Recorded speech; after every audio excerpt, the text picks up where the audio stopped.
Hello and welcome to Matrix IT Cybersecurity Fundamentals course. This module is on social engineering attacks. My name is Frank Fazio and I will be your instructor. All right, so now I'm a hacker and I'm going to attack you. One of the tactics that I can use is called social engineering. All right, we talked a little bit about it in the phishing and the spear phishing modules, but we never really came out and said, social engineering is this, or this is the definition, or this is what it means. So I ended up finding a definition and I pulled it for us. Social engineering is an attack vector that relies heavily on human interaction and often involves manipulating people into breaking normal security procedures and best practices to gain unauthorized access to systems, networks, or physical locations, or for financial gain.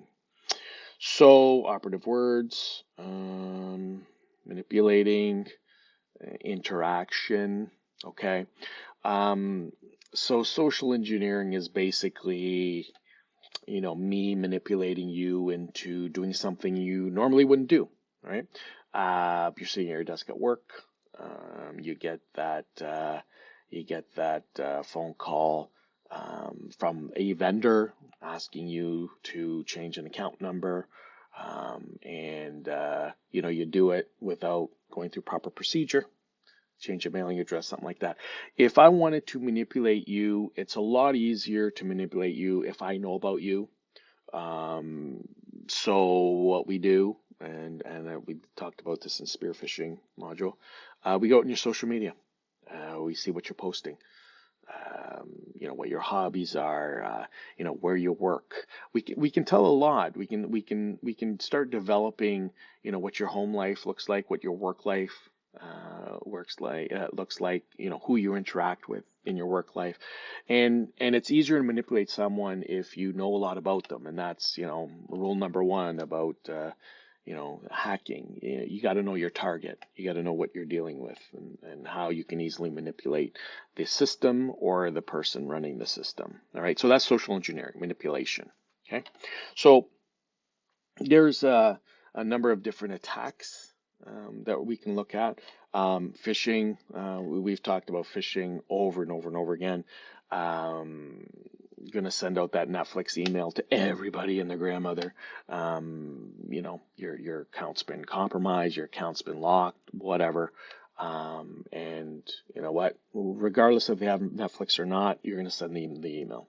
If they have Netflix, they're going to maybe click on it, maybe not. But if they don't have Netflix, they're not going to click on it, right? Phishing is very generic and very general, and the systems pick a lot of those up. Spear phishing, right? Now I know something about you. I can now develop an attack vector directly towards you or your organization. Social engineering manipulation. Vishing, smishing. So we touched upon that. Vishing, the phone call, right? You get the phone call from MasterCard or Visa. Your card's been compromised, blah, blah, blah. Smishing, TD, your debit card was used. Do you authorize this, transaction, something along those lines. Again, the more I know about you, the easier it is to pull these off. And of course, pretexting, we really didn't talk about what pretexting is, but we've basically been talking about pretexting.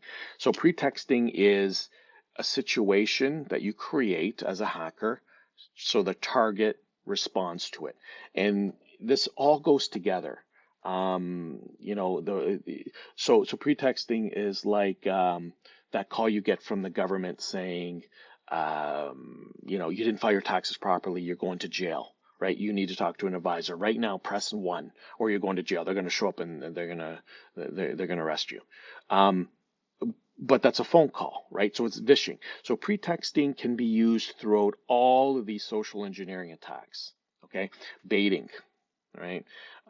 The perfect example about baiting is everybody's seen the USB drives, the little things that you can plug into your computer and it's got information on it.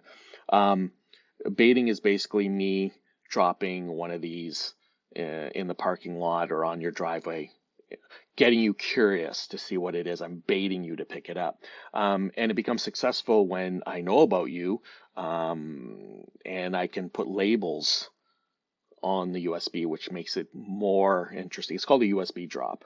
Okay. If I write Bitcoin on USB and I drop it on your driveway, you may pick it up. It plays on curiosity, greed. That's what baiting is. I'm baiting you to do something. All right. And do not put USB drives into your computers that you don't know where they're from. Okay. Please don't. All right. You're just asking for trouble. If it's your USB drive, go ahead and use it. If it's not yours because you found it somewhere, don't plug it in your computer. Quishing. Quishing, we're going to talk a little bit about in the barcodes and QR codes module. So quishing is basically manipulating a QR code. All right. We're scanning all of these QR codes are you probably all seen them. It's a square with little dots in it, and you put your phone up to it. You see them in the restaurants, right? Oh, the menu's over here now. You have to scan this to get the menu on your phone. Quishing is manipulating that QR code. So instead of going to the restaurant to see the menu, you're going somewhere else. Maybe something that looks like the restaurant, you put personal information in there, whatever kind of thing, but that's quishing, and that's becoming more and more popular. But again, we'll talk about that in the barcode and QR code module.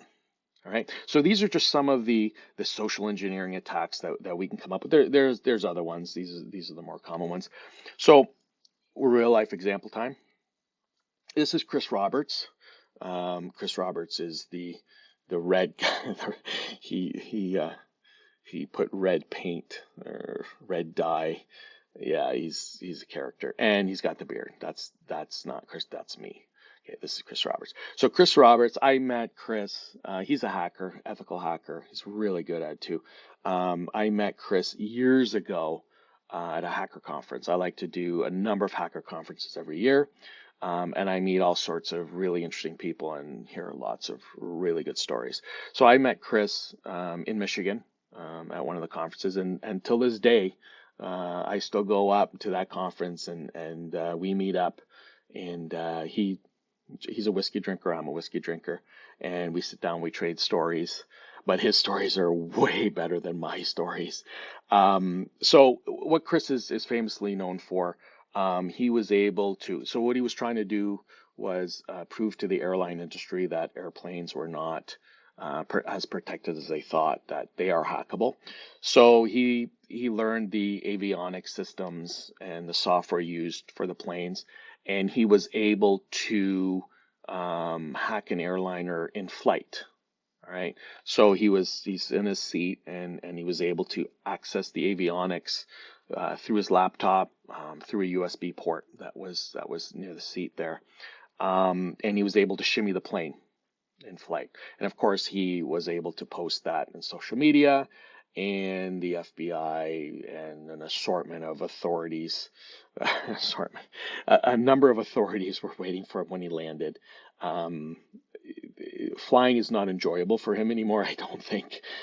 He always gets the runaround in the airports when he goes through security because they know him. He's also known for he's an ethical hacker. So what he does is he gets paid to get into systems, show the owners of the systems how he did it, and then fix it. So the bad guys can't get in. Okay, that's what he does. He's an ethical hacker. He's one of the good guys. He also has been able to get into railway systems. If you look at the street crossings that you have there in your town, they have the steel boxes there, like off to the side. You'll see metal boxes, the silver metal boxes. Inside there's network equipment usually, and he's able to access the rail system through that networking gear in the steel boxes. He's able to see everything and do everything that the engineers can do. And he shows exactly how he does it and is able to protect it from the real bad guys. So anyways, Chris did an engagement. He was paid to do an engagement. He was hired to find out as much as he could about a high net worth person. Okay, so he was given this name of a person, a gentleman. He we're gonna call him Target. The target was in the Hollywood circle, so there was some information out there on him. So what he did was the first thing he did was he found an email address. So when you go out and you use these find a person, websites, you put a name in or in the town, and it kind of gives you what an email address or a phone number kind of thing. But they never really give it to you because they want you to pay, right? So you got a smidgen of it. So he ended up getting on a site he knew that would give partial of what the email would be. It was the email was obstructed a little bit with the little black box there, and and it wasn't hard to figure out what the guy's email or the target's email address was. So he had the target's email address. So he used that email address to dig deeper in the internet, and he ended up seeing a forum, a post in a forum where that email address was used. So this target at one time was reaching out to people on a forum, and the target posted, "I'm looking for concert tickets for this certain concert. Here's my email address and my phone number." Okay, so now Chris has the email address of this target, and now he's got the phone number of the target. And he discovers that the phone number is the business that this target works for. Okay, business phone number and the email. So what he does is he calls the phone number, and so he gets the place of business. He ends up talking to the person at the business, not the target, just somebody at the business, as a publicist. So he pretended he was a publicist and that needed to get a hold of the target.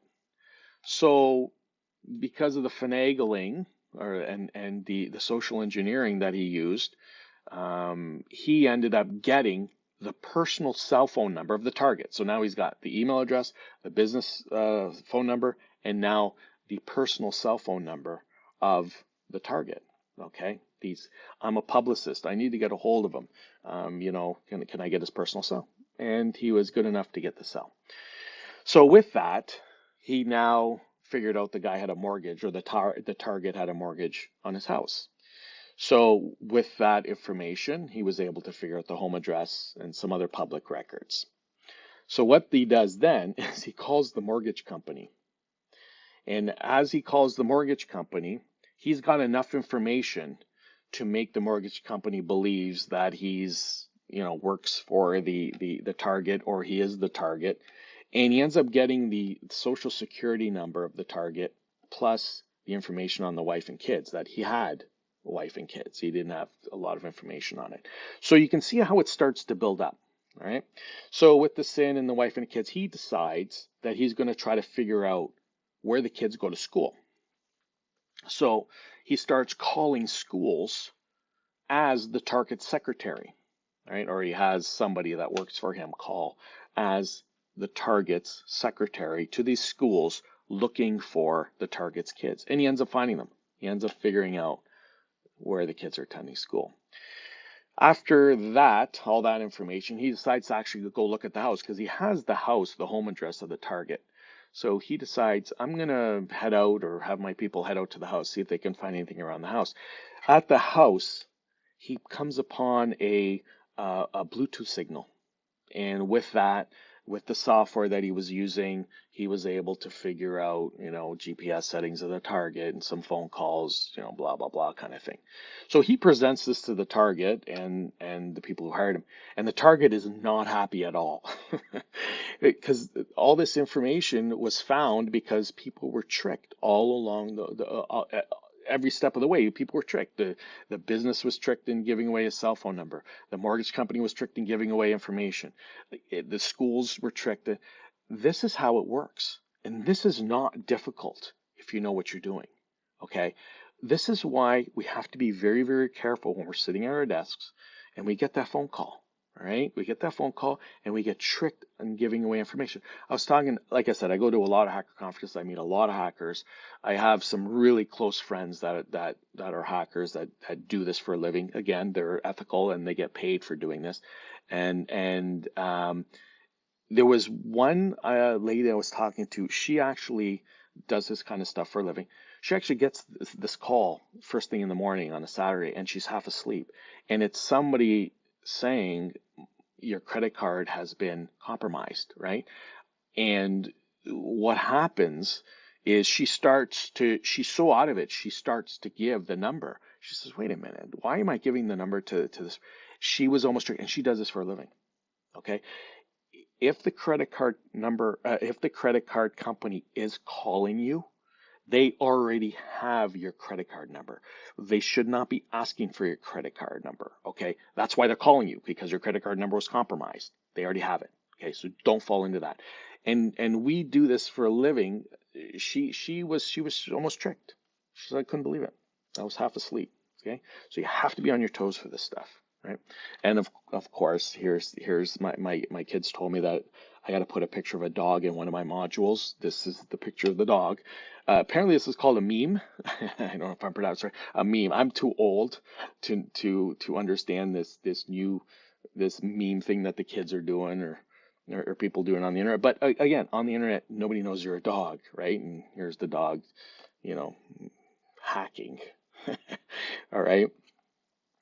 So now, if we go on that premise that we really don't know who we're talking to on the internet, here's a perfect example. So I was out on Twitter, and I found this post. Now this goes along the line. If you can see, I don't know if you can see it, but it's hashtag What's in your pocket. So at one point there was this game people were playing, What's in your pocket? You reach into your pocket, you take what's in your pocket, you throw it on the table, you take a picture of it, and you post it, right? It can't be that bad, right? What could we have in our pocket that could give stuff away? So I took a look at this and I took a screenshot because I had to do train on this. I had to do training on this one. So here's the it was a guy. I blocked it out because I don't want you guys looking for him. Okay, hope your birthday was 6. So either he was at a birthday party or it was his birthday. British money. So he's overseas. iPhone. This is the EarPods, I think it's called, for iPhone products. Now here is what we're going to pay attention to. This is medication, and this is antidepressant medication. So he's battling depression. So if I wanted to social engineer this person, I could contact this person and say, "Oh, I'm on the same medication you are. I'm depressed too." And over time, I could become his friend. And then I could ask him to do something for me, right? Because I'm at that point, I've manipulated him all along, and I can manipulate him again because he trusts me. Um, Hackers have tools, and hackers have time. And that's the difference between us. We can find the tools on the internet. We just don't have time to do this. They will spend months doing this kind of stuff, right? So I'm going to become this guy's friend, and one day I'm going to say, "Ooh, I forgot to take my medication. I'm having a bad day. I can't even open up this attachment. Can you do it for me at work?" Sure enough, he's going to do it because he trusts me. All right. Now you say, "Oh, that's far-fetched." Uh, I did some research into a situation where there was a guy who was an amateur photographer, and this is documented. He was an amateur photographer. He got on the internet. He ended up meeting a woman who was also an amateur photographer. They got together online, and they started, exchanging pictures and conversing. And it got to the point where they were conversing every day. And so when he was at work and she was at work, they would communicate through texts and all. I think this went on for like 8 months, and finally the email came, right? He's at work and she sends him an email. I'm trying to fill out this photo survey. I can't open up the survey. Can you open it up for me, right? And sure enough, he does. He double clicks on the attachment, and what he doesn't know is that there's actually, I think it's a RAT, which is a remote access Trojan, a piece of malicious software, was in the attachment. So when he double clicked on it, that software, malicious software starts spreading through his network. Okay. Now, the way that you're supposed to do it in IT is you have a huge network, you break it into pieces, right? It's called access segmentation. So if you do get a virus, it stops and it doesn't propagate through the entire network. And that's what happened. The business he was at, he was in a part of the network that was blocked from all the other parts of the network. So it didn't spread through the entire company, thank God. But it did spread enough to cause some damage. And the most interesting part of this story is that he worked in the IT department for this company, so he should have known better. But he thought he knew this woman, and this woman sent him malicious attachment. Now, digging deeper into the story, there was no woman.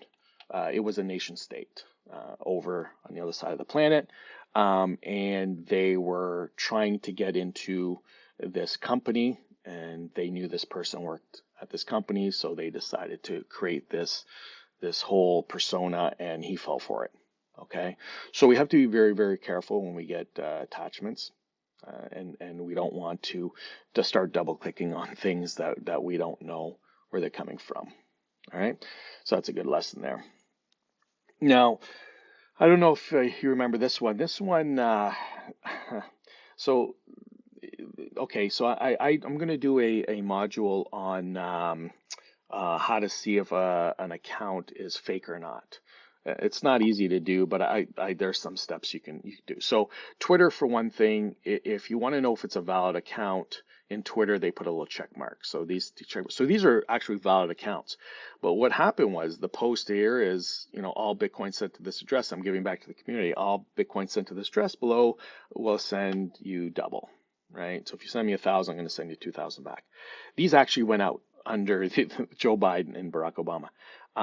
So how this one worked was a hacker ended up contacting somebody at Twitter and manipulating that person into, I believe it was installing software or giving away enough information to the hacker that the hacker could now access accounts in Twitter. All right, I think it was he had the Twitter employee install something, if I'm not mistaken. So now the hacker has control over these accounts, which are legit accounts, and he posts this. There's a Bitcoin address that's blurred out here. This Bitcoin address, and people actually sent money thinking it was Joe Biden and Barack Obama, and there were a number of other accounts that were compromised too. So this hacker social engineered the Twitter employee, and in turn took accounts from Twitter and social engineered their followers. Okay, so you can see how getting one thing leads to another. All right, so you have to be very, very careful. If it doesn't make sense, I mean, Joe Biden saying he's got Bitcoin. Okay, just be very, very careful on this kind of stuff. But yeah, social engineered. This is how you get social engineered. You look at this, you get manipulated, right? You're into Bitcoin and you want to make some money, or you follow these guys. All right. So this one here, here's another way you can social engineer. This lady here, I found her on Twitter. This is an actual pic, like an actual Twitter account. Dog Mom. We take a lot of hacker courses. One of the things that I picked up on is Dog Mom, right? We search for Dog Mom, and I'll show you why. So this lady here posts everything. She posts about her family, so you could easily figure out her family members' names, where she works, the people she works with, her friends, all that kind of stuff. So she posts a lot of stuff, which is not necessarily bad, but you're giving away a lot of information, and that information can be used against you. So, it depends how much you care. But this here, Reggie, me and Reggie goofed off the park today. First thing is, I hope she's not using Reggie in her passwords. I did the module on passwords. I don't know if you've seen it yet. And one of the things that I say, don't use your pet's name in your password. And this is just a perfect example. If she's using Reggie in her password, she's just posted what her dog's name is. Okay. But what I wanted to show you here is in Twitter, you can actually click on these pictures. All right. So if we take this picture here and we click on it, we see Reggie. And if we click on it again and zoom in, we can actually see the contact information here. So we have to be very, very careful when we're posting this. Now I can take this and now I can call this. Now I have her contact information, right? Now, if first glance at this, if she's on vacation, I know she's going to post pictures. So I'm going to know if Reggie's with her or not, if she took Reggie on vacation with her. If Reggie's not on vacation with her, and I can call this number and it's her, and it's her cell number, let's say, I could say that I hit Reggie because I have the dog's name, I have the tag. I hit Reggie and I'm at the vet and I need you to send me money. And chances are good she's going to send you money, okay, or me money. So you have to be very, very careful. Now, when I do training on this, everybody always goes to their social media and checks to see their pets and if their information is showing on the internet. It's not a big deal because normal people don't think like this, but the bad guys do. All right. So you have to be very, very careful what you're posting, and when you get those calls, do those second checks. Right. Okay. All right. So to protect ourselves, what we're going to do, if I can social engineer you and to get your password, and I take over your account, you got to understand that I can do everything you can do, and I will have access to everything you have access to if I take over your account. Now, having said that, you may have some access you don't realize because you don't need to access it. As a hacker, if I have access, I'm going to see how much access I have, and it's called pivoting. I think it's called pivoting, where I can actually come in one way under your account and then pivot somewhere else that you don't know you can pivot, okay, because you don't use that type of software or whatever. But just remember, if I take over your account, I can do everything you can do. So you have to be very, very careful when you're giving away your information. That could lead to me figuring out your password or clicking on links to give away, information, or downloading things on your laptop or on your computer that gives me access to your account. All right, and even your email. A lot of people say, "Oh, your email account, there's not much. I don't have anything in my email." But if I have your email address because I figured out how to get into it through social engineering, I can now reset your codes on your Amazon because Amazon's got that email address, and I'll just go to Amazon and say, I forgot my password. Send me a new password. They'll send it to your email address, and I own your email address. So be very, very careful. Be skeptical when somebody calls you and wants you to do something you normally either don't do or there's procedures to. All right? Always make the second check. And spear phishing, I give you a whole list. Don't download files that you don't know from people you do not know. Okay, I've given you a couple examples on how that went bad. Anybody who asks for personal information or passwords and is trying to manipulate you through email or text or voicemail, just delete them. Okay, you do not need to interact with those. If you feel that it is something that you want to look further into, you do not interact through that email or that way you got it. Just phone someone, right? Get out your contact list and say, okay, this person emailed me, looks like it's them, but I'm going to call them anyways. And of course, please pay attention to what you post online. Even in the spear phishing, we put pictures out there, but we forget we put pictures out there, and then it's plainly viewable to anybody who can then use that information against us. Okay, and we kind of forget we put it out there. So to pay attention what you post online. If you're taking selfies or if you're taking pictures in the office, make sure there's nothing in the background that can be seen, passwords, contact information, stuff along those lines. Okay, so that's the end of this module. Again, stay safe, stay frosty, and we'll see you in the next module.